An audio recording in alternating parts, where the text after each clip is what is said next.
leen ziar di kontaan tey ci invitation bi parce que da nga ma permettre ma joxe ay explication wax leen lan laa bëgg a def pour Dakar bu ñu ma falee pour que ma nekk le 10e maire de Dakar danaa effectivement appliquer ici à Dakar le programme bi xamante ne moom laa tuddee Dakar bu bees. Pourquoi Dakar bu bees? Parce que Dakar malheureusement de 2009 à 2014 ba 2021 dañ ko rappel dañ ko màggatal dañ ko delloo gannaaw ma danaa taxaw defaraat Dakar ba mu nekk Dakar bu bees parce que bu ñu la dénkee collectivité territoriale muy Dakar muy beneen collectivité territoriale démembrement de l'État dénkuñ la ko pour nga jël instrument boobu def ko effectivement benn genre ascenseur pour accéder au pouvoir ba lenn rek moo lay soxal mooy xool naka ngoy yéegee effectivement pour dem au pouvoir donc ñun Dakar bu bees bi ñu bëgg a def dafa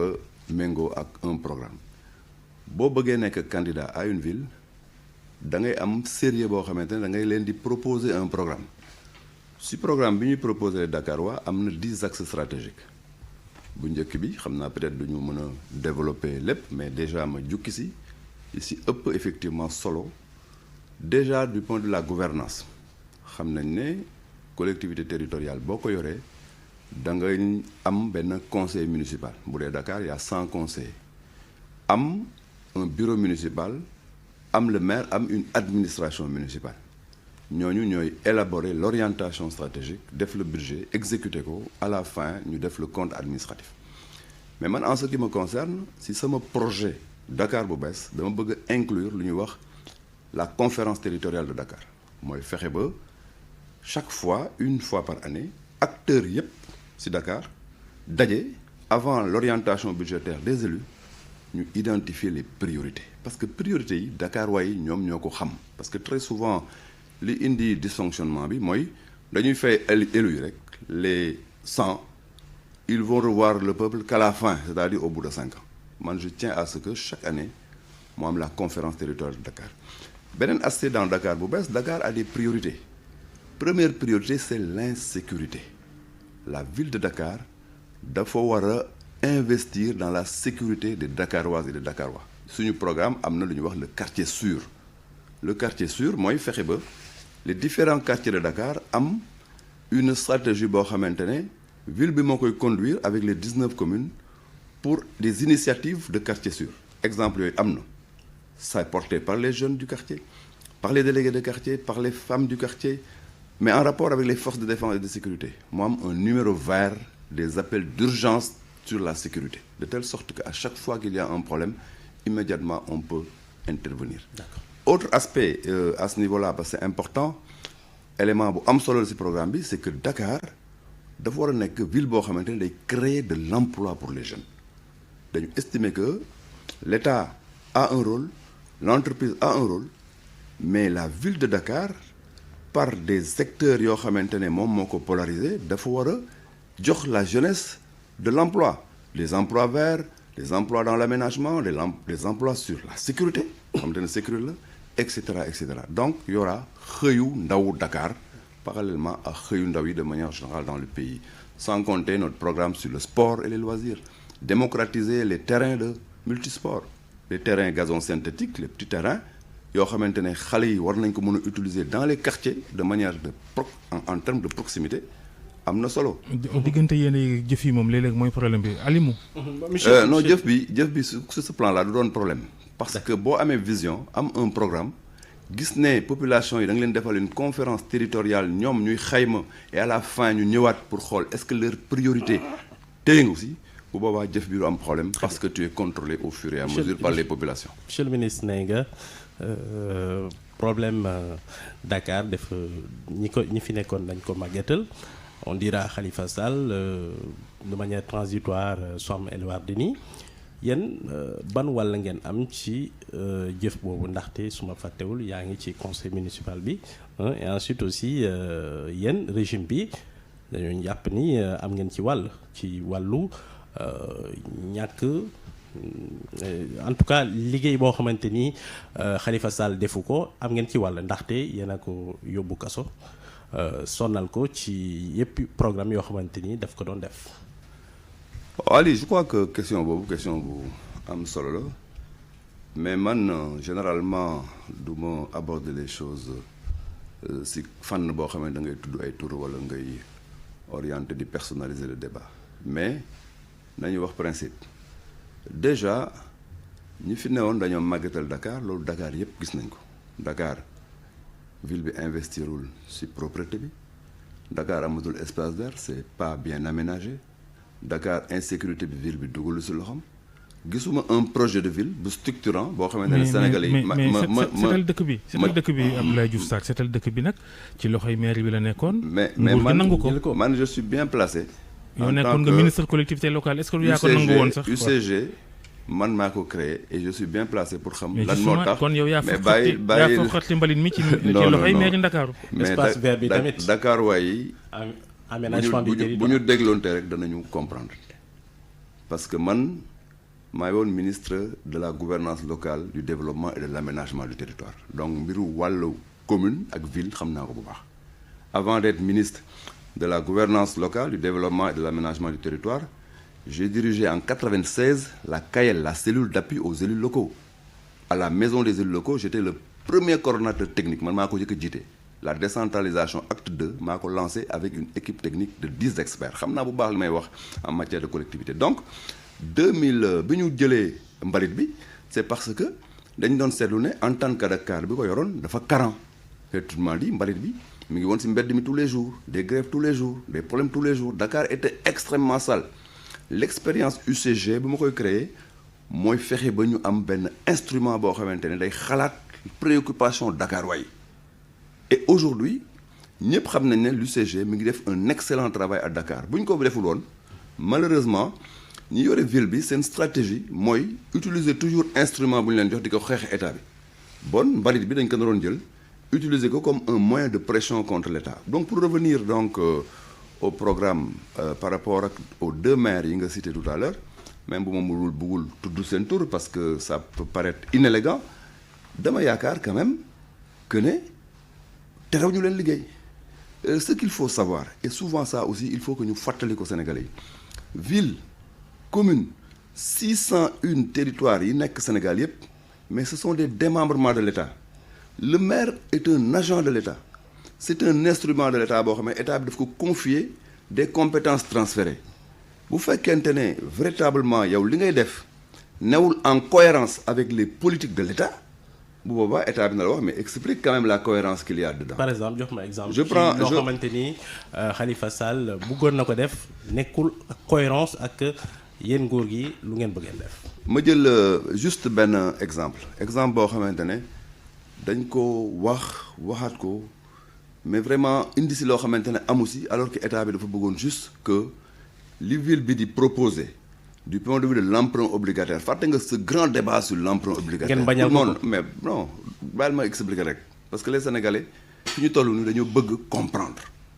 dañoo toll si phase explication si phase compréhension moo tax ñun on a été sérieux on a pris le temps def un programme qu'on appelle Dakar bu bees mi ngi nii 42 pages. mais est-ce que sur ce plan emprunt obligataire ça me paraît important parce qu'il m'a demandé un exemple bu fekkente ne da nga bëgg a dem sur le marché nga abbi xaalis bu am solo xaalis boo xamante ne yow démembrement de l'État nga yow état bi moo la moom entre guillemets daf la dénk rek ay compétences tu es un agent de l'État mais boo koy def war nga xool est-ce que dugg na ci cadrage macroéconomique état bi mun loo dem rek ne bon je vais emprunter comme je veux état bi de toute façon vous verrez après non parce que responsabilité bi in fine mais état bi moo koy gàlloo parce que boo karawee état bi moo koy jël en charge donc il y a un minimum de cohérence entre li ñuy def au niveau des collectivités locales et li ñuy def au niveau effectivement de l'État central c'est juste un exemple je peux en prendre d'autres. mais justement l'État central gouvernement est-ce que war na xaar mairie sax pour développer capital ak manqué yi c'est ça le problème ministre nga yàgg nga ci gouvernement bokk ci parti bi yore nguur gi ak ñi ngeen ci àndal est-ce que li nga fi tudd yëpp gouvernement ville bi waroon na ko cee jiitu ndax Dakar mooy capitalu Sénégal. non Babacar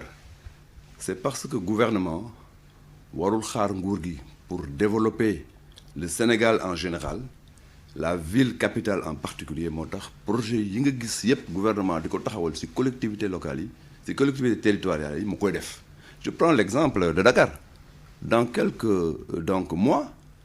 mais moyen de transport bu moderne boo xamante ne yaa ngi koy fekk ci ville yu moderne day ñëw mooy le TER. Mais kooku gouvernement bi xaarul la ville de Dakar et les autres villes yu TER bi di traverser pour defar ko. Aujourd'hui, mais comment dire, le BRT, je m'excuse, le BRT, mais le gouvernement n'a pas attendu. 2 moyens de transport, le TER, le BRT, ñoo xamante ne dañuy moderniser de manière remarquable la capitale Dakar. On n'a pas attendu. Il y a beaucoup d'investissements sur lesquels xaaruñu l'UCG, c'est État moo koy jël en charge. Et pourtant, ce sont les collectivités locales, les collectivités territoriales, ñoom ñoo koy utiliser. L'État n'a pas attendu. L'État n'a pas attendu sur beaucoup de projets. Mais dafa fekk quand on gère une ville, on a une responsabilité. On a quand même 66 milliards de budget. 66 milliards de budget par année, multiplié par 5 ans, mais c'est quand même xaalis la. Loolu Dakarois yi ak Dakarois yi war nañ sentir ne que seen maire mu ngi koy dugal ci seen santé, mu ngi koy dugal seen éducation, mu ngi koy dugal ci sport loisir, mu ngi koy dugal ci culture, mu ngi koy dugal ci population yi en matière d'emploi. Et ñun loolu la ñu am def ko dans Dakar bu bees mu nekk un programme extrêmement important boo xamante ne on l'a avec nous. Li ma demandé mooy que les autres candidats yi xamante ne nañ jaar devant vous ñu indi leen des programmes. D'accord. Parce que c'est important que Dakar waay xam lan lañ leen bëgg a defal. gisoon nañ ni pavage bi tamit ki fi nekkoon def ay efforts yu bëri mu am ci ay blocages le programme à l'école il n'a pas réussi mu def ko est-ce que quelque part peut-être du lii ngeen doon préparer laajal ki fi nekkoon après yéen ngeen présenté wu pour gagner élection yi ndaxte depuis des années mënul leen jël mairie de Dakar. Non Ali, je crois que ñaari programme yi nga cité yëpp bon mën nañu effectivement seetlu ne qu'il y a un problème. Wax nga léegi le problème du pavage mais pavage bi kenn terewu leen mu continuer bu continuer wul d'ailleurs les populations de Dakar doivent se poser la question de savoir mais lu tax continuer wul. C'est là l'intérêt d'avoir ay conférence la conférence territoriale pour que population yi poser des questions. En tout cas moi dans ma commune qui est Yoff, ville de Dakar defu fa benn mètre carré de pavé et ça je parle effectivement donc ñoom ñu ngi may dégg mais pourquoi et yeneen commune noonu nañ def la même chose. Donc ce projet de pavage là fan lañ ko def ñoom ñooy vérifier xam mais de toute façon l'État dugalu ci benn yoon loxoom donc li ko arrêté ñoom ñoo ko xam. Beneen élément bi mooy que ne le lait à l'école même chose le lait à l'école bon écoute je me demande est-ce que le lait est toujours à l'école. Donc li bloqué projet boobu État bi dugalu ci benn yoon loxoom donc bu fekkente ne da ngay élaborer un programme quel que soit le projet boo ko élaboré wul sur la base d'une proposition programmatique bien étudiée bien chiffrée mais li muy jur mooy que ne du durable ñun lu ñu bëgg a def des programmes durables boo ko commencé mu wëy. J'ai un ami daf may wax souvent écoute nañu moytu di sumb lu ñu mënul yeggali mais sumb lu ñu mënul yeggali li koy indi mooy que li nga sumb étudier wuloo ko xoolul ce qu'on appelle la pérennité la durabilité. parking souterrain bu Khalifa Sall bëggoon def place de l'Indépendance ci bloqué yi ngeen ko bloqué tax na xëy na loolu sottiwul. gis nga yow parking boobu di nga ko def wala doo ko def. damay ñëw déjà ci bloqué bi parce que très souvent gars yi bu ñu songee benn affaire bu sottiwul rek ñu ne état bi moo leen bloqué. Qui veut noyer son chat à la queue de rage? Non. L'État n'a jamais bloqué le parking souterrain. Au contraire ñoom ñoo am un projet boo xamante ne ci idée de projet bi rek la ñu yem élaboré wuñu effectivement le programme pour xam nuñ koy defee mais l'État bi mu ne leen allez-y dem leen ñun ñu ngi defar Obélisque mais yéen defar leen place de l'Indépendance on a vu les Dakarois gisuñu fa dara ça veut dire que ñooñu amoon nañ le projet en termes d'idées mais ils l'ont jamais élaboré sur projet boobu yow boo ñëwee boo falu woon da nga koy def wala da nga koy bàyyi. Justement yaa ngi may ñëwloo ci Dakar bu bees sama programme boo ko étudier di nga gis ne ci axe donc à la page 18 du programme on a Dakar ville sans embouteillage suñu objectif la Dakar ville sans embouteillage mooy que ne danañu investir ci parking yi c'est pas seulement le parking souterrain de la place de l'Indépendance mais des parkings à Dakar parce que la question du parking du posé wu rek au niveau centre-ville tey da ngay dem dans de grandes villes da ngay gis des parkings effectivement en étage mais ces parkings là mais une ville comme Dakar war na ko mën a am l'interconnexion avec le BRT bientôt, avec des parkings au niveau effectivement de certaines stations pour créer effectivement une synergie entre les quartiers et le BRT. mais ñun dañ koy def li ngay wax ni yëpp doo ko def non li ngay wax ni yëpp doo ko def. Babacar les Sénégalais me connaissent lépp lu ma mës a wax def naa ko les Sénégalais xam nañ ne ak waa Dakar que bu ñu confier leur responsabilité à quelqu'un qui a de l'expertise comme compétence comme un parcours dana taxaw liggéey de manière scientifique pour apporter les résultats. Donc ce qui veut dire qu'en face il faut quand même voir qui sont-ils. waxtu wi jeex na mais dernière question Abdoulaye Diouf Sarr ngay ministre de la santé candidat Benno Bokk Yaakaar nguur gi mel ni ko am beneen candidat bu ñu naan Mame Mbaye Niang nekk chef de cabinet président République loolu nu mënee nekk. yéen ñaar. ma répondre peut-être sama répondre sama réponse mën le surprendre mais pour man nguur bi benn candidat la am à la ville de Dakar et en face de ce candidat mooy Abdoulaye Diouf Sarr il y a 5 candidats de l'opposition. Pour moi non laa koy résumer. Comme il y a l'opposition. C'est pour moi il y a un candidat Abdoulaye Diouf Sarr et en face il y a 5 opposants à Benno Bokk Yaakaar et au pouvoir. Voilà la réponse. Généralement d'ailleurs sur cette question-là daaw moo si bëgg tontu mais la réponse simple mooy que ne il y a un candidat de Benno Bokk Yaakaar et en face de lui 5 candidats de l'opposition maa ngi lay remercier. jërëjëf Abdoulaye Diouf Sarr jërëjëf Mouhamed Alimou Ba jërë ngeen jëf mbokk yi ñu ziar soxna Naata ak ñi mu àndal ca TFM ñu yendu ak jàmm.